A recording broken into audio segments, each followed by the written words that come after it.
आकाशवाणी भोपाल से प्रस्तुत हैं प्रादेशिक समाचार।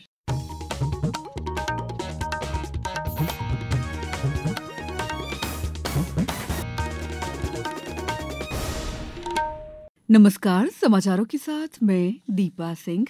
सबसे पहले मुख्य समाचार। प्रधानमंत्री नरेंद्र मोदी आज उत्तराखंड में ट्रैक और बाइक रैली को करेंगे रवाना। हरसिल में जनसभा को भी करेंगे संबोधित। प्रदेश भर में पुलिस आज से निजी वाहनों में hooter, flash light, VIP sticker और गलत नंबर प्लेट लगाने के खिलाफ चलाएगी मुहिम। उत्तर भारत से आ रही हवाओं की वजह से प्रदेश में खुली ठंडक। और आईसीसी चैंपियंस ट्रॉफी क्रिकेट में दक्षिण अफ्रीका को हराकर न्यूजीलैंड फाइनल में 9 मार्च को भारत से होगा मुकाबला। अब समाचार विस्तार से। प्रधानमंत्री नरेंद्र मोदी आज उत्तराखंड जाएंगे। वे मुखवा में मां गंगा के शीतकालीन प्रवास का दर्शन और पूजा अर्चना करेंगे। श्री मोदी ट्रैक और बाइक रैली को रवाना करेंगे तथा हरसिल में जनसभा को संबोधित करेंगे। उत्तराखंड सरकार ने इस वर्ष शीतकालीन पर्यटन कार्यक्रम शुरू किया है। हजारों श्रद्धालु गंगोत्री, यमुनोत्री, केदारनाथ और बद्रीनाथ मंदिरों के देवी देवताओं की शीतकालीन प्रवास स्थलों के दर्शन कर चुके हैं। इस कार्यक्रम का उद्देश्य धार्मिक पर्यटन को बढ़ावा देना और स्थानीय अर्थव्यवस्था के साथ ही गृह प्रवास पर्यटन व्यापार में तेजी लाना है। प्रदेश भर में पुलिस आज से निजी वाहनों में हूटर, वाहन के ऊपर फ्लैश लाइट, वीआईपी स्टिकर और गलत नंबर प्लेट लगाने के खिलाफ मुहिम शुरू कर रही है। इस संबंध में डीआईजी पीटीआरआई तुषारकांत विद्यार्थी ने निर्देश जारी किए हैं। सभी एसपी और भोपाल इंदौर पुलिस कमिश्नरों को भेजे गए निर्देशों में अगले 15 दिन तक ऐसे वाहन चालकों के खिलाफ सख्त कार्रवाई करने के लिए कहा गया है। केंद्रीय श्रम और रोजगार मंत्री मनसुख मांडविया ने कहा है कि भारत का सामाजिक सुरक्षा कवरेज 24.4% से दुगुना होकर 48.8% हो गया है। बजट के बाद लोगों में निवेश के विषय पर आयोजित वेबिनार को संबोधित करते हुए श्री मांडविया ने कहा कि 2014 से 24 के बीच 17.1 करोड़ नौकरियां सृजित की गईं, जिनमें पिछले वर्ष ही 4.6 करोड़ नौकरियां शामिल हैं। उन्होंने 2047 तक विकसित भारत के रोड मैप का भी उल्लेख किया। श्री मांडविया ने कहा कि लोगों में निवेश करना केवल एक आर्थिक निर्णय ही नहीं है, बल्कि एक शिक्षित, स्वस्थ समाज के लिए सामाजिक, नैतिक और सांस्कृतिक प्रतिबद्धता भी है। धार महू सांसद और महिला एवं बाल विकास विभाग राज्य मंत्री सावित्री ठाकुर की अध्यक्षता में जिला विकास समन्वय निगरानी समिति की बैठक और जिला सड़क सुरक्षा समिति की बैठक कल जिला मुख्यालय में आयोजित की गई। बैठक के बाद आकाशवाणी से चर्चा में श्रीमती ठाकुर ने बताया कि भारत सरकार की योजनाएं जो चलाई जा रही हैं, सांसद उसका अध्यक्ष होता है और हर 3 महीने में दिशा की बैठक होती है।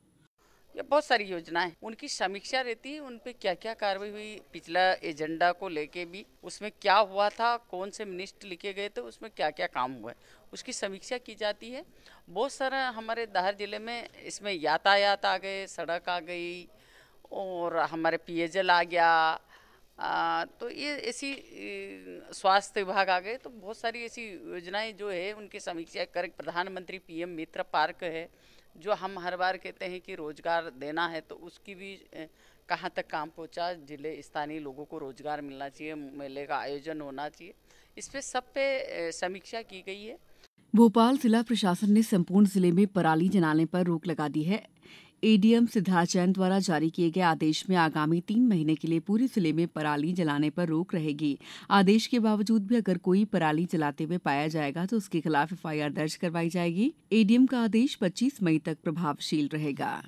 समाचारों में वक्त है ब्रेक का। ये समाचार आप आकाशवाणी मध्य प्रदेश से सुन रहे हैं। ये समाचार बुलेटिन YouTube पर Madhya Pradesh news all India radio channel पर और फेसबुक साथ ही एक्स प्लेटफॉर्म पर AIR न्यूज भोपाल पेज पर सुने जा सकते हैं। इसके अलावा आप हमारी वेबसाइट newsonair.gov.in पर अथवा न्यूज ऑन AIR ऐप पर भी समाचार सुन सकते हैं।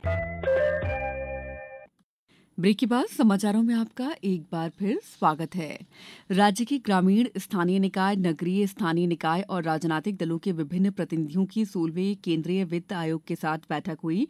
बैठक में वित्त आयोग के अध्यक्ष डॉक्टर अरविंद पनगड़िया और सदस्यों ने सभी से चर्चा की। प्रतिनिधियों ने आयोग के समक्ष अपने विचार और सुझाव भी रखे। बैठक में इंदौर के महापौर पुष्यमित्र भार्गव, सतना के महापौर योगेश ताम्रकार, खंडवा की महापौर अमृता यादव और भोपाल की महापौर मालती राय सहित 11 अन्य नगरपालिका और नगर परिषद के अध्यक्ष उपस्थित हुए। बाद में 16वें वित्त आयोग के अध्यक्ष डॉक्टर अरविंद पनगड़िया और अन्य पदाधिकारियों ने मुख्यमंत्री डॉक्टर मोहन यादव से भी भेंट की। उत्तर भारत से आ रही हवाओं की वजह से प्रदेश में रात के साथ दिन में भी ठंड खुल गई है।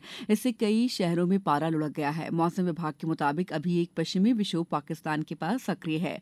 टर्फ भी गुजर रहा है। इस वजह से हवा चल रही है और पारे में गिरावट देखने को मिल रही है। आज भी दिन रात के तापमान में गिरावट हो सकती है। भोपाल में कल 4.7 डिग्री की गिरावट के बाद पारा 26.9 डिग्री पर आ गया। इंदौर में 28.4 डिग्री, ग्वालियर में 27.9 डिग्री और जबलपुर में तापमान 27.7 डिग्री सेल्सियस दर्ज किया गया। दूसरे खेलो इंडिया पैरा खेलों का आयोजन 20 से 27 मार्च को नई दिल्ली में होगा। युवा मामले और खेल मंत्री मनसुख मांडविया ने इसकी घोषणा की। इस अवसर पर उन्होंने खिलाड़ियों से और बेहतर प्रदर्शन की उम्मीद जताई। जिस तरह से नए भारत में मेरे नए स्पेशल ओलंपिक्स के एथलीट का जज्बा देख रहा हूँ और ये जज्बा ने लास्ट स्पेशल विंटर ओलंपिक्स में 37 गोल्ड मेडल तक हमें पहुंचाया था, लेकिन इस बार मुझे पक्का भरोसा है हम उससे भी आगे बढ़ेंगे। अंतर्राष्ट्रीय खिलाड़ियों सहित करीब 1230 पैरा खिलाड़ी इसमें भाग लेंगे। इनमें से कई पैरा एथलीट 2024 पेरिस पैरालंपिक और चीन के हांगझाऊ में 2022 एशियाई पैरा खेलों के पदक विजेता हैं। आईसीसी चैंपियंस ट्रॉफी क्रिकेट में फाइनल में 9 मार्च को दुबई में न्यूजीलैंड का मुकाबला भारत से होगा। न्यूजीलैंड ने कल रात लाहौर में दूसरे सेमीफाइनल में दक्षिण अफ्रीका को 50 रन से हराकर फाइनल में प्रवेश किया। न्यूजीलैंड के 363 रन के लक्ष्य के जवाब में दक्षिण अफ्रीका की टीम निर्धारित 50 ओवर में 9 विकेट पर 312 रन ही बना पाई। भारत ने दुबई में मंगलवार को पहले सेमीफाइनल में ऑस्ट्रेलिया को 4 विकेट से हराकर फाइनल में जगह बनाई थी। अब कुछ समाचार संक्षेप में।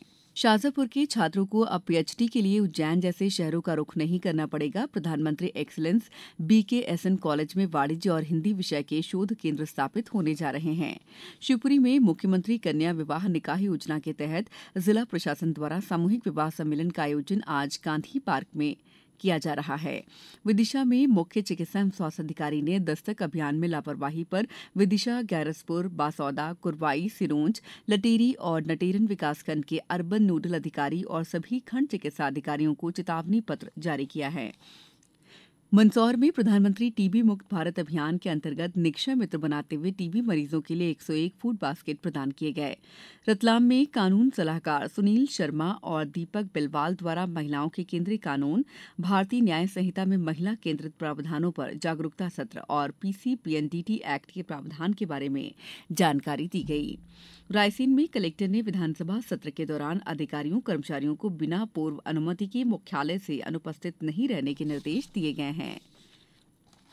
राजगढ़ में आगामी दिनों में जिले में त्योहारों के मद्देनजर कलेक्टर की अध्यक्षता में जिला स्तरीय शांति समिति की बैठक आयोजित की गई। खंडवा में आज रोजगार और स्वरोजगार मेले का आयोजन स्थान आईटीआई में 11 बजे से शाम 4 बजे तक किया जा रहा है। सागर संभागायुक्त डॉक्टर वीरेंद्र सिंह रावत ने टीकमगढ़ मुख्य नगर पालिका अधिकारी को थाना प्रभारी के साथ अभद्र व्यवहार के आरोप में निलंबित कर दिया है। मुरैना के एंती पर्वत स्थित शनि मंदिर पर शनिचरी अमावस्या के दिन 28 और 29 मार्च को मेले का आयोजन होगा। इस मौके पर बड़ी संख्या में श्रद्धालुओं की आने की उम्मीद है। भोपाल के करोंद स्थित नबी बाग की एक फर्नीचर दुकान में कल रात आग लग गई। आग लगने से दुकान में रखा फर्नीचर और रॉ मटेरियल जलकर राख हो गया है। इस बुलेटिन में इतना ही। दीजिए इजाजत। नमस्कार।